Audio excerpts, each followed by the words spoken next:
ओम शांति। आज 18 मई 2026 के बाबा के अनमोल मधुर महावाक्य सुनेंगे। आज के बाबा की मुरली है फैमिली। बाबा कहे, तुम बच्चे एक ईश्वरीय परिवार के हो। फिर सतयुग में जाएंगे तो दैवी परिवार के होंगे और कलयुग में सभी आसुरी परिवार के हैं। जब ईश्वरीय परिवार के हैं, उसी के लिए भक्ति में गाया है, तुम माता पिता हम बालक तेरे। तो फैमिली हो गई, परंतु वह अर्थ नहीं समझते हैं और अभी तुम बच्चे वास्तविक अर्थ को समझते हुए एक माता पिता के बच्चे बनते हो। साथ ही बाबा कहे, एक की श्रीमत पर चलते हो और उस दैवी दुनिया के योग्य बनते हो। तो इसलिए बच्चों को हमेशा ये नशा रहना चाहिए कि हम किस फैमिली के हैं। हमारी फैमिली बहुत बेहद की फैमिली है। ऐसी बेहद की फैमिली आज की दुनिया में कहीं देखने को नहीं मिलती है। जब दैवी परिवार में होंगे तभी भी बहुत छोटा परिवार होगा और आसुरी परिवार में तो हर एक की अपनी अपनी फैमिली है। लेकिन यह ईश्वरीय फैमिली में तुम सब आत्मा भाई भाई, प्रजापिता ब्रह्मा के बच्चे होने के नाते भाई बहन है। तो आपस में तुम्हारा बहुत प्यार होना चाहिए। परंतु बाबा कहे, दैहिक प्यार न हो, नहीं तो बुद्धि भटकेगी। आत्मिक प्यार जितना होगा उतना एक दूसरे के साथ मिल करके उन्नति करेंगे। तो सुनते हैं आज के बाबा के अनमोल मधुर महावाक्य। ओम शांति। मीठे बच्चे, इस रूहानी नशे में रहो कि हम ईश्वरीय फैमिली के हैं। हम अपनी गुप्त दैवी राजधानी स्थापन कर रहे हैं।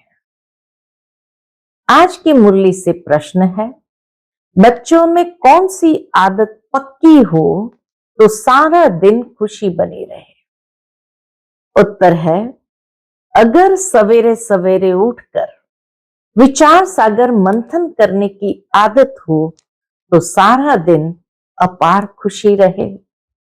बाप की श्रीमत है, बच्चे अमृत वेले उठकर अपने बाप से मीठी मीठी बातें करो। विचार करो, हम अभी किस फैमिली के हैं, हमारा कर्तव्य क्या है। अगर बुद्धि में रहे हमारी ये ईश्वरीय फैमिली है, हम अपनी नई राजधानी स्थापन कर रहे हैं, तो सारा दिन खुशी बनी रहे। ओम शांति। बच्चे जानते हैं कि यह रूहानी परिवार है, वह सब है जिस्मानी परिवार। दुनिया के अंदर है छोटे छोटे जिस्मानी परिवार, यह है रूहानी परिवार। रूहानी बाप का ये परिवार, जैसे लौकिक घर में माँ बाप बच्चे होते हैं, वह हुआ हद का परिवार। तुम अभी बेहद की फैमिली ठहरे। बच्चे गाते भी है, तुम मात पिता हम बालक तेरे। तो जैसे फैमिली हो गई, क्रिएटर की क्रिएशन ठहरे। यूं तो बच्चे उनकी क्रिएशन है, परंतु जानते नहीं है। यूं तो सारी दुनिया उस परमात्मा की क्रिएशन है, परंतु जानते नहीं। तुम बच्चे अभी जानते हो बरोबर। क्या जानते हैं? बरोबर बेहद बाप की यह फैमिली है। ईश्वरीय विश्वविद्यालय इनके लिए ही गाया है, इस बेहद की फैमिली के लिए ही गाया है, विनाश काले प्रीत बुद्धि विजयंती। ऐसी फैमिली कभी गीता में नहीं गाई हुई है। तुम ईश्वरीय फैमिली गुप्त दैवी राजधानी स्थापन कर रहे हो, इसको भी पता नहीं पड़ता। तुमको नशा है। जो जो बाप को याद करेंगे उनको नशा रहेगा। जो बाबा को याद करेंगे उन्हों को इस फैमिली का नशा रहेगा। देह अभिमान में आने से वह नशा उतर जाएगा। ये ईश्वरीय फैमिली है, ये नशा रहना चाहिए। बाबा कहते लेकिन देह अभिमान में आ गए तो नशा उतर जाएगा। हमको घर जाना है, फिर दैवी राजधानी में आएंगे, वहां है दैवी फैमिली, वो है आसुरी फैमिली और यह है तुम्हारी ईश्वरीय फैमिली। रूहानी बाप दादा के बच्चे बहन भाई है। बस यह है रूहानी प्रवृत्ति मार्ग। सतयुग में ईश्वरीय फैमिली नहीं कहेंगे, वहां दैवी फैमिली हो जाती है। ये ईश्वरीय फैमिली बड़ी जबरदस्त है।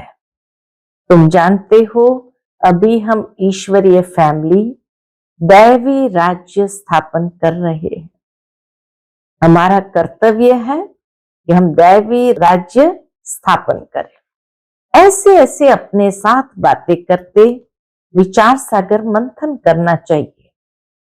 सवेरे उठकर याद में बैठो तो विचार सागर मंथन करने की आदत पड़ जाएगी। उमंग में आते जाएंगे। जब और सब मनुष्य नींद में सोए रहते हैं तुम उस समय जागते हो। 4 बजे अधिकतर सब सोए होते हैं, उस समय बाबा कहे तुम जागते हो। तुम्हें सवेरे सवेरे उठकर ऐसे ऐसे ख्याल करने चाहिए, फिर देखो तुमको कितनी खुशी रहती है। जो भी श्रीमत मिलती है उस पर चलना है, फिर तुमको खुशी बहुत होगी। जो भी बाबा की श्रीमत मिलती है उस पर चलने से तुमको बहुत खुशी होगी। ईश्वरीय फैमिली की याद आएगी। आसुरी फैमिली से दिल हट जाएगी। नया मकान जब बिल्कुल तैयार हो जाता है तो फिर पुराने से आसक्ति निकल जाती है। जब तक नया नहीं बना है तब तक कुछ न कुछ मरम्मत आदि करते रहते हैं, फिर दिल हट जाती है, फिर पुरानी से दिल हट जाती है। ये पुरानी दुनिया भी ऐसी है।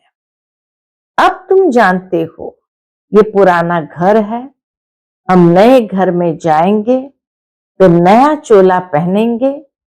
ये देह भी पुरानी है। अब तुम भविष्य 21 जन्मों के लिए राज्य भाग्य ले रहे हो। यहां राज्य नहीं करना है, यहां राज्य नहीं करना है, यहां होती है स्थापना। यह बातें सिर्फ तुम ही जानते हो। है भी यह गीता राजयोग है ना, इसे कहा जाता है सहज राजयोग। अनेक बार तुम इस राजयोग अभ्यास द्वारा दैवी राज्य स्थापन करते हो। वहां ये बातें याद नहीं रहती। बाबा कहते सतयुग में जाने के बाद ये बातें याद नहीं रहेगी। अगर वहां ये बातें याद रहे तो फिर सुख ही ना रहे। वहां तो सुख फिर भासना आएगी नहीं। तो इसीलिए बाबा कहे अगर वहां ये बातें याद रहे तो फिर सुख ही न भासे, चिंता लग जाए। इस समय तुमको गुप्त नशा है। ऊंचते ऊंच बाबा की ये फैमिली है।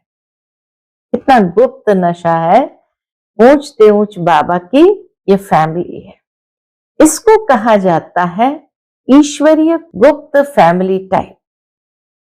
ईश्वरीय विश्वविद्यालय, ईश्वरीय यज्ञ भी कहते हैं। ईश्वरीय फैमिली है, ईश्वरीय विश्वविद्यालय है और ईश्वरीय यज्ञ भी कहते हैं। फैमिली है, हमको बहुत लवली बनना है। भविष्य में तुम बहुत लवली बनते हो।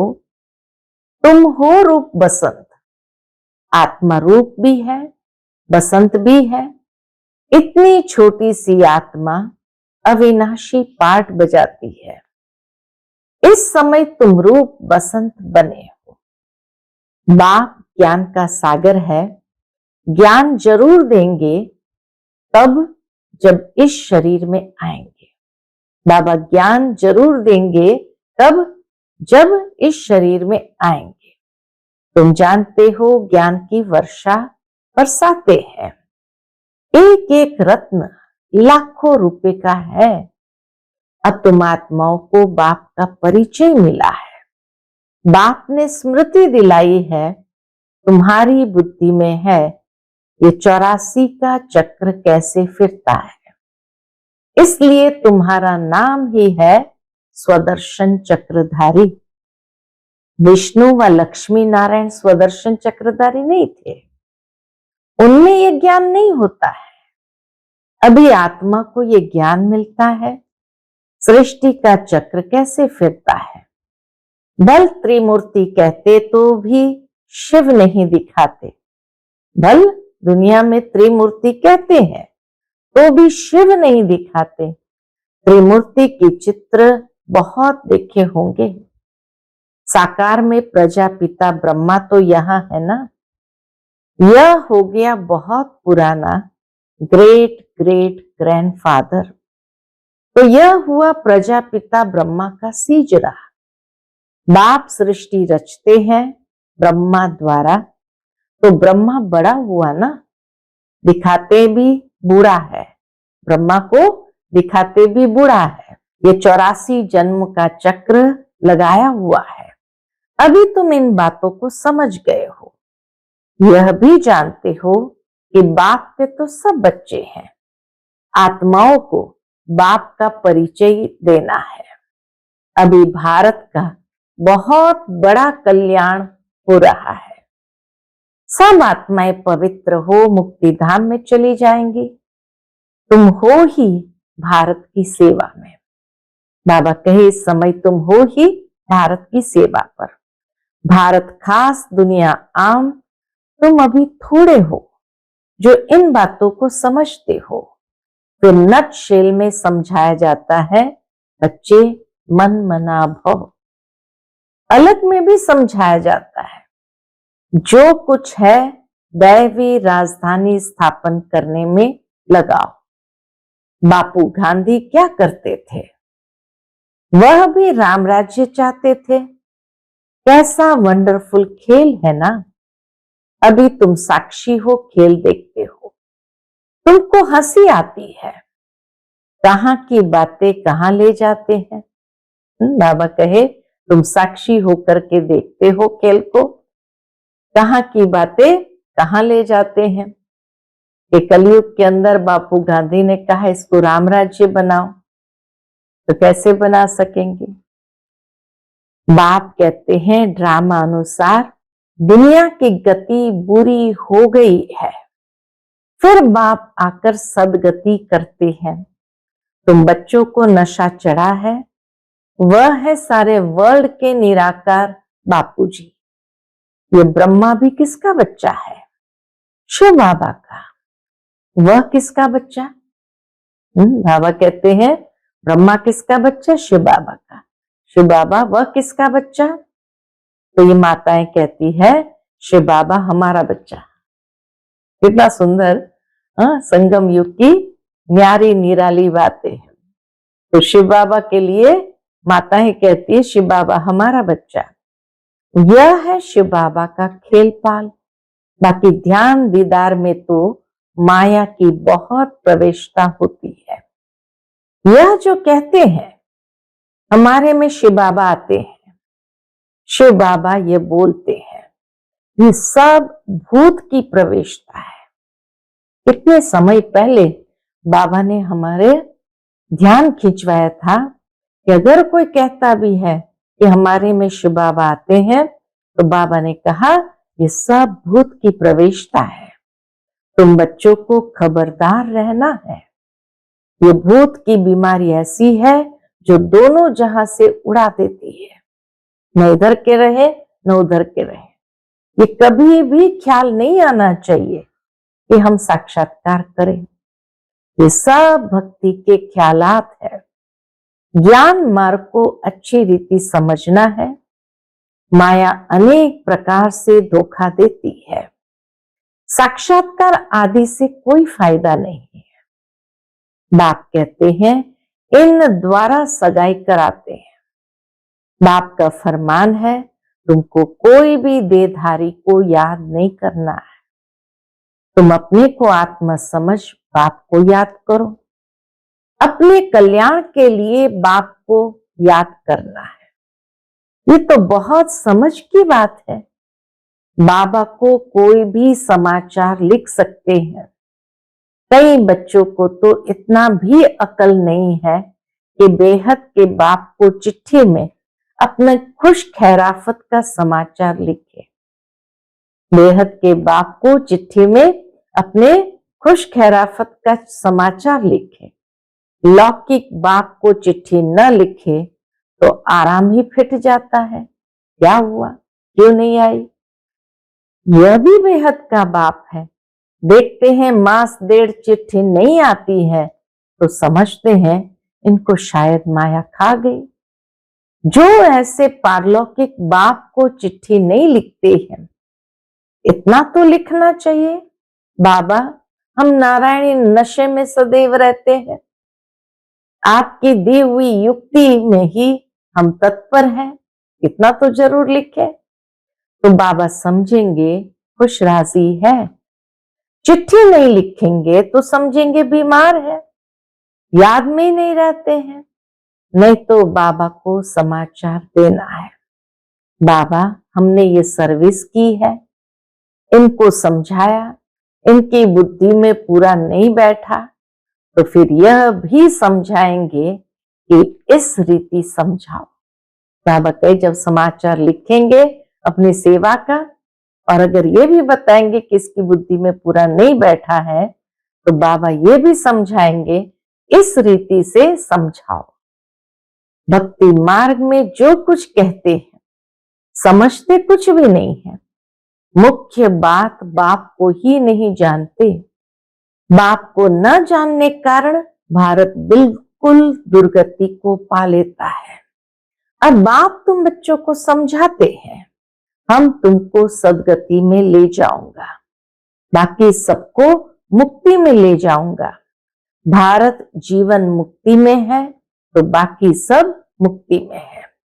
ये चेंज सिवाय बाप के और कोई नहीं कर सकता। ये जो परिवर्तन है ये सिवाय बाप के कोई कर नहीं सकता। सर्व का सदगति दाता एक ही बाप है।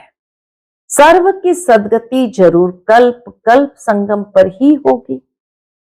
तुम जानते हो हम आत्माओं का रूहानी बाप एक है, उनको आत्मा ही याद करती है।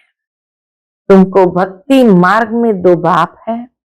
सतयुग में है एक बाप, संगम पर है तीन बाप। प्रजापिता ब्रह्मा भी तो बाप ठहरा ना। शिव भी बाबा है, वह है सर्व आत्माओं का बाप। उनसे ही वर्षा लेना है। उनको याद करने से ही विकर्म विनाश होंगे। ब्रह्मा को याद करने से विकर्म विनाश नहीं होंगे। इसलिए शिव बाबा को ही याद करना है।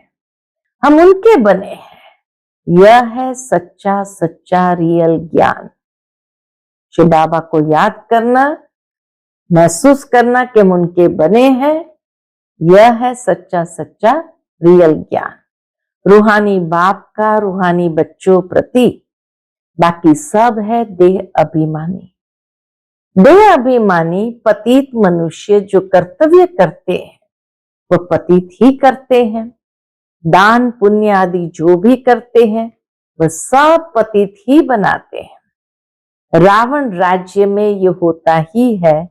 अब बाप आकर ऑर्डिनेंस निकालते हैं, कहते हैं बच्चे खबरदार, विकार में नहीं जाना, काम पर विजय पानी है। तूफान आदि तो बहुत आएंगे, इसमें फान नहीं होना चाहिए। माया के इतने विकल्प आएंगे जो अज्ञान काल में भी नहीं आए होंगे। इतने विकल्प बाबा कहे ज्ञान मार्ग में आएंगे।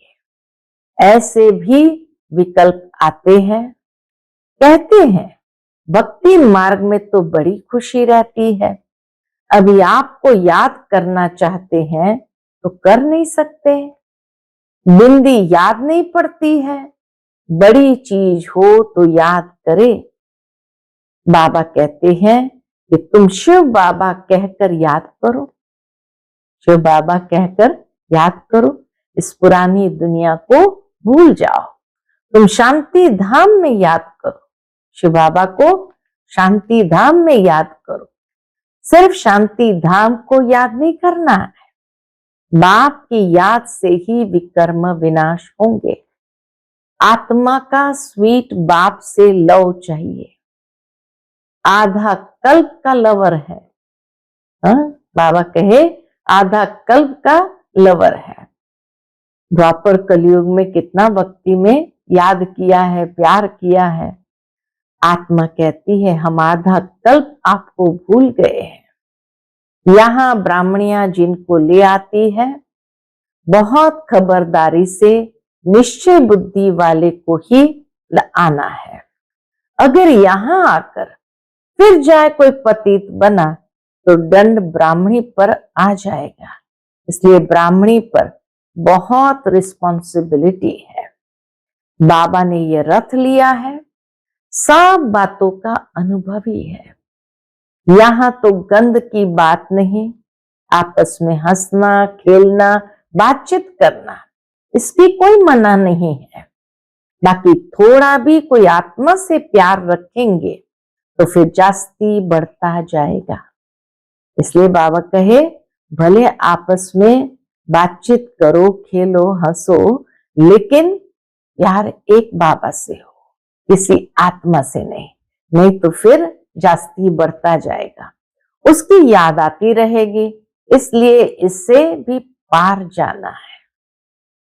लौकिकता से, देह भान से भी पार जाना है। अब तुम घर में बैठे हो और सतयुग में बैठे हो। कहां बैठे हो? तो बच्चों ने कहा घर में। बाप बच्चों को घर में पढ़ाते हैं, तुम सबका ये घर है। जब बाहर जाते हो तो ऐसे नहीं कहेंगे, यहाँ बहुत अच्छा नशा रहेगा। मधुबन बेहद का घर है, बाहर जाते तो ऐसा नहीं कहेंगे, यहाँ मधुबन में बहुत अच्छा नशा रहेगा। देह का अभिमान छोड़ना है, देही अभिमानी बनो तो जात पात का भेद सब निकल जाएगा। पुरानी दुनिया तमो प्रधान है, उनमें भेदभाव और ही बढ़ता जाता है। पुरानी दुनिया में भेदभाव आदि और ही बढ़ता जाता है। आगे ब्रिटिश गवर्नमेंट के समय भाषाओं की खिटपिट नहीं थी, अब दिन प्रतिदिन फूट बढ़ती जाती है। फिर सतयुग में एक ही भाषा होगी, कोई भेदभाव नहीं होगा। अच्छा, मीठे मीठे सिकिलते बच्चों प्रति माता पिता बाप दादा का याद प्यार और गुड मॉर्निंग। रूहानी बाप की रूहानी बच्चों को नमस्ते। हम सब रूहानी बच्चों की रूहानी माता पिता बाप दादा को याद प्यार, गुड मॉर्निंग और नमस्ते नमस्ते। शुक्रिया बाबा, शुक्रिया। आज की मुरली से धारणा के लिए मुख्य सार है। पहली पॉइंट, किसी भी देहधारी की याद न आए, इसके लिए किसी से भी प्यार नहीं करना है, इससे भी पार जाना है, बेभान से भी पार जाना है। बहुत खबरदारी रखनी है, माया के विकल्पों से घबराना नहीं है, विजयी बनना है। दूसरी पॉइंट, ध्यान दीदार में माया की बहुत प्रवेशता होती है, इस भूत प्रवेशता से अपने को बचाना है। बाप को अपना सच्चा सच्चा समाचार देना है। आज का बाप दादा का मधुर वरदान हम बच्चों के प्रति है, हर बात में सार को ग्रहण कर ऑल राउंड बनने वाले सरल पुरुषार्थी भव। हर बात में सार को ग्रहण कर ऑल राउंड बनने वाले सरल पुरुषार्थी भव। जो भी बात देखते हो, सुनते हो, उसके सार को समझ लो और जो बोल बोलो, जो कर्म करो, उसमें सार भरा हुआ हो तो पुरुषार्थ सरल हो जाएगा।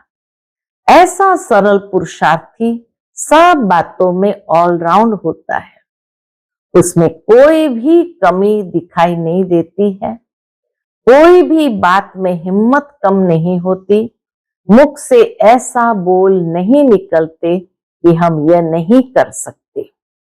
ऐसे सरल पुरुषार्थी स्वयं भी सरल चित्त रहते हैं और दूसरों को सरल चित्त बना देते हैं। आज का स्लोगन है, साधन यूज करते उनके प्रभाव से न्यारे और बाप के प्यारे बनो। साधन यूज करते उनके प्रभाव से न्यारे और बाप के प्यारे बनो। आज का व्यक्त इशारा है, सदा अचल अडोल एक रस स्थिति का अनुभव करो। उसके अंतर्गत बाबा कहते, एक रस स्थिति बनाने के लिए सिवाय एक के और कुछ भी देखते हुए न देखो। ये जो कुछ देखते हो ये कोई भी वस्तु रहने वाली नहीं है। तो एक रस स्थिरियम तब रह सकेंगे जब कोई भी दृश्य देखते क्यों क्या की उत्पत्ति न हो। यही व्यर्थ संकल्पों की हलचल का कारण है। इस क्यों की समाप्ति के बाद ही संपूर्णता आएगी। अच्छा, ओम शांति।